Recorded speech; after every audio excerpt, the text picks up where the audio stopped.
दोस्तों इस वीडियो में बात करूंगा कि आपको कितने इंटरनेट स्पीड की रिक्वायरमेंट है और 5G यूज़ करते हो तो और 5G आ जाएगा तो 5G से यूज़ करने से आपको कितना फ़ायदा हो सकता है, कितना नुकसान हो सकता है। आप गेमिंग करते हो, स्ट्रीमिंग करते हो, तो गेमिंग और स्ट्रीमिंग में आपको कितने इंटरनेट की रिक्वायरमेंट है, डाउनलोड स्पीड क्या है, अपलोड स्पीड क्या है, लेटेंसी क्या है, तो इस सब के बारे में बात करूँगा।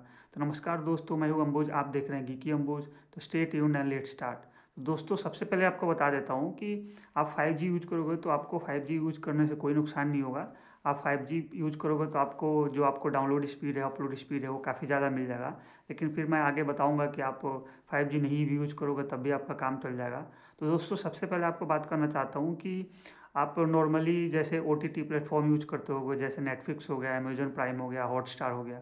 तो ये जो OTT प्लेटफॉर्म्स है, इन लोगों का कोशिश यही रहता है कि आपका जो डेटा कंजप्शन है कम से कम ले और अच्छी क्वालिटी में वीडियो स्ट्रीम करें, मतलब आपको जो वीडियो प्रोवाइड करे अच्छी क्वालिटी में हो।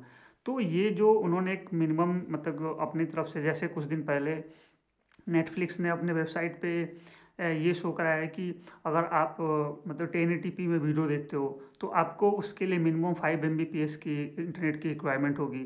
अगर आप 4K में वीडियो देखते हो तो आप उसके लिए 25 Mbps या 25 Mbps की इंटरनेट की रिक्वायरमेंट होगी। दोस्तों ये 1 पर्सन के लिए, अगर आपके फैमिली मेम्बर्स में 4 या 5 लोग हैं और सब लोग एक ही टाइम में वीडियो देख रहे हैं 4K में, तो उस केस में आपको 25 × 5 मतलब 125 MB/s की स्पीड की ज़रूरत पड़ेगी। अगर आप सब लोग 4K में नहीं देखते हो, जैसे आपका जो नेटफ्लिक्स में एक ऑप्शन होता है कि आप नेटफ्लिक्स में ऑटो मोड में डाल दोगे तो आपके इंटरनेट की स्पीड के हिसाब से जो आपका वीडियो है वो मतलब कि 1080p में चलेगा, 1440p में चलेगा या 4K में चलेगा, वो अपने हिसाब से एडजस्ट कर लेगा आपके इंटरनेट की स्पीड के हिसाब से।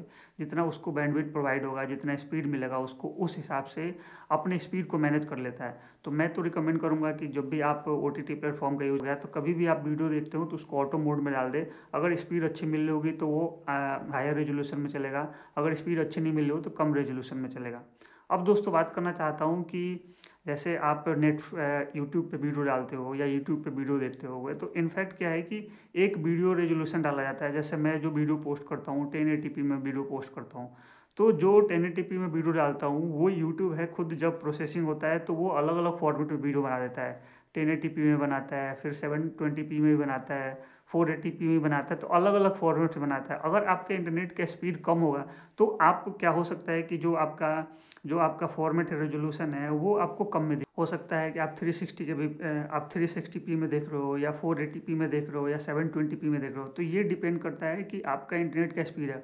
अगर हायर इंटरनेट स्पीड होगा, आपको अच्छी इंटरनेट की स्पीड होगी तो आप 1080p में देखोगे। अगर आपका स्पीड कम होगा तो वो 144p में भी दिखाता है और 240p में भी दिखाता है। दोस्तों बात करता हूँ कि यूट्यूब के केस में क्या होता है कि अगर 720p का अगर वीडियो देखते हो तो 720p वीडियो देखने के लिए 2.5 MB/s इंटरनेट की स्पीड की ज़रूरत है। अगर 1080p में देखते हो तो 5 Mbps की ज़रूरत पड़ेगी। अगर 4K में वीडियो देखते हो तो उसके लिए 20 Mbps की ज़रूरत पड़ेगी। तो दोस्तों ओवरऑल बता दो, अगर सिंगल यूज़र हैं तो आप अगर वीडियो देखते हो, OTT प्लेटफॉर्म का यूज़ करते हो, तो उस केस में आपको 25 to 30, 35 या 40 MB तक का स्पीड काफ़ी सफिशेंट है। अगर उसके बाद अगर ज़्यादा आप इंटरनेट का स्पीड यूज करते हो तो वो आपके लिए ज़्यादा हो जाएगा, आप उसका इस्तेमाल नहीं कर पाओगे। जैसे मान लो कि आप सिंगल हो और आपने 3 BHK 4 BHK का फ्लैट ले रखा है, एक बार में आप एक ही रूम का यूज कर पाओगे, बाकी जो एक्स्ट्रा रूम होंगे वो आपकी ज़रूरत के नहीं रहेंगे। तो इंटरनेट के केस में होगा कि आप जो इस्तेमाल कर सकते हो 25 Mbps या 30 Mbps तक का यूज करोगे, बाकी जो एक्स्ट्रा स्पीड आता है उसका आप यूज नहीं कर पाओगे और उस एक्स्ट्रा स्पीड के लिए आप अननेसेसरी का पैसा दोगे। तो बेहतर होगा कि आप अपने रिक्वायरमेंट को समझें और उस हिसाब से इंटरनेट स्पीड लाएं। दोस्तों बता दूं कि डाउनलोडिंग के लिए क्या होते हैं कि अगर आपका 50 Mbps का डाउनलोडिंग है तो 50 Mbps के फाइल्स को डाउनलोड कर लोगे जल्दी, लेकिन आप ये देखो कि आपका किस हिसाब से, किस रेट से डाउनलोड करते हो। कहीं ऐसा नहीं हो कि पर डे के हिसाब से 100 GB का है, 50 GB का डेली बेसिस पे डाउनलोडिंग करते हो, तो उस केस में आप डाउनलोडिंग स्पीड अच्छी रखो। लेकिन नॉर्मली आप डाउनलोड करते हो तो 20 Mbps, मतलब कि आप नॉर्मल डाउनलोड करते हो, आपको ज़्यादा बड़े फाइल डाउनलोड नहीं करने होते हैं। करने भी होते हैं तो आप उसको मैनेज कर सकते हो, रात को उस फाइल को लगा सकते हो और सुबह तक आपका डाउनलोड हो जाएगा। तो उस केस में आप 30 to 40 Mbps का स्पीड रख सकते हैं अगर सिंगल यूज़र हैं। अगर आप फैमिली में 4-5 लोगों के लिए लेना है तो आप हो सकता है कि आप उनके यूसेज के हिसाब से ले सकते हैं। 50 Mbps ले सकते हैं, 60 भी ले सकते हैं, 100 Mbps भी ले सकते हैं। अब दोस्तों बात करता हूँ गेमिंग के केस में।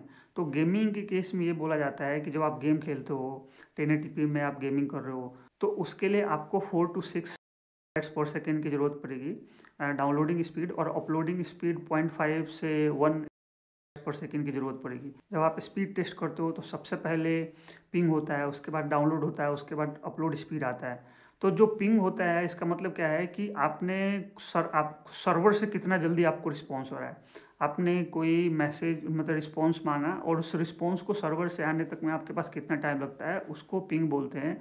और दोस्तों आप जनरली पिंग जैसे गेमिंग के लिए बोला जाता है कि अगर 150 मिली सेकेंड से अगर कम पिंग हो तो उसको मतलब कि सही माना जाता है। अगर 150 मिली सेकेंड से ज़्यादा के अगर पिंग आ रहा हो तो उसको सही नहीं माना जाता, और यही जो मिली सेकेंड है उसको लेटेंसी बोलते हैं। दोस्तों होता ऐसे है कि जैसे मान लो आप गेम खेल रहे हो और आपने बटन पुश करा गोली चलाने के लिए, लेकिन आपने बटन पुश कर दिया, उसके बाद थोड़ी देर के बाद अगर आपकी गोली चलती है तो उसी को लेटेंसी बोलते हैं। तो मैं आपको रिकमेंड करूंगा कि जब आप मतलब इंटरनेट कनेक्शन लगाए तो लेटेंसी पे भी ध्यान दें कि आपका कम से कम पिंग हो। और दोस्तों एक और चीज़ रिकमेंड करूंगा कि जब आप गेम कर रहे हो और पीसी से गेमिंग कर रहे हो तो कभी भी वायर्ड कनेक्शन का यूज़ करें। इनफैक्ट अगर घर में आपके वाईफाई हो तो वाईफाई राउटर से आप एक वायर को कनेक्ट कर ले अपने लैपटॉप पीसी के साथ, उसके बाद गेमिंग करेंगे तो लेटेंसी काफ़ी कम आती है। अगर आप नॉर्मली जो वायर्ड कनेक्शन करते हो तो उसमें क्या है कि आपकी स्पीड भी बढ़ी हुई होती है, 5 से 10 MB की स्पीड बढ़ती है, और लेटेंसी आपकी थोड़ी सी कम मिलती है, 5 मिली सेकेंड या 10 मिली सेकेंड की लेटेंसी कम होगी। तो ये इनफैक्ट गेमिंग के केस में इसका काफ़ी इंपॉर्टेंट रोल होता है। अब दोस्तों बात करना चाहता हूँ स्ट्रीमिंग के केस में। तो स्ट्रीमिंग के केस में सबसे जो इंपॉर्टेंट चीज़ होता है वो अपलोड स्पीड होता है। सपोज करो कि आप गेमिंग कर रहे हो और गेमिंग करते हो 1080p में और 60 फ्रेम पर सेकेंड में, तो उस केस में क्या है कि आपने डाउनलोडिंग तो कर लिया है। डाउनलोडिंग के लिए आपको जो ज़रूरत की चीज़ है 4 से 6 MB पर सेकेंड की ज़रूरत पड़ेगी। उसी डेटा को आपको अपलोड भी करना होता है। जो आपका गेम है वो 1080p में है और 60 फ्रेम पर सेकेंड में है, तो आप जो आपके स्क्रीन से जो डेटा रिकॉर्ड हो रहा है उसको सर्वर पे भेजना भी होता है।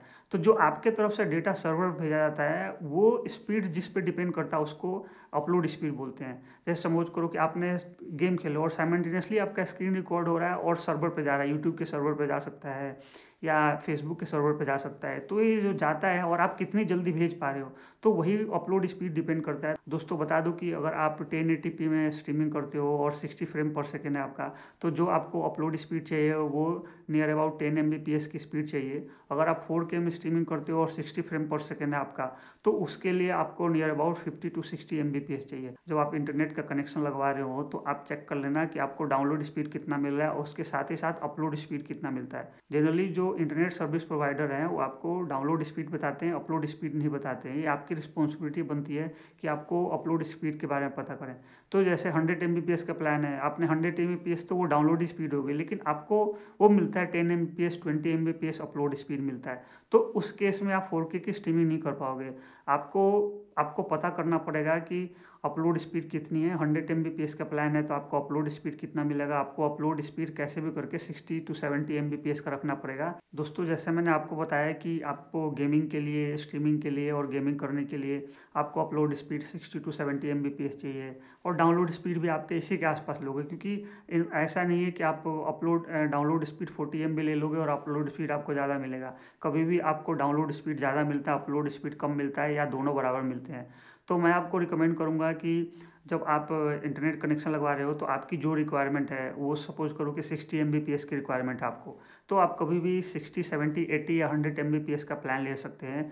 क्यों, कभी कभी एक स्पीड फ्लक्चुएट करता है, तो जब स्पीड फ्लक्चुएट करता है तो जो आपका मिनिमम रिक्वायरमेंट है, अगर फ्लक्चुएशन के बाद भी मिनिमम तक आता है तो ठीक है। अगर उससे कम होता है तो हो सकता है कि आपको लाइव स्ट्रीमिंग करने में प्रॉब्लम हो जाए।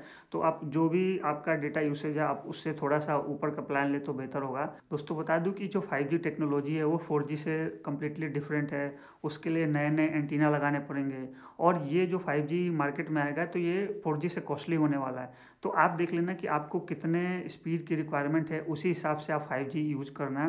तो दोस्तों उम्मीद करता हूँ कि आप अपने डेटा रिक्वायरमेंट्स के बारे में समझ पाए होंगे। तो दोस्तों आपसे ये जानना चाहता हूँ कि कहीं ऐसा तो नहीं कि आपने 100 Mbps का प्लान ले रखा हो और आप उसको सही से यूटिलाइज नहीं कर रहे हो। तो कमेंट बॉक्स में कमेंट करना।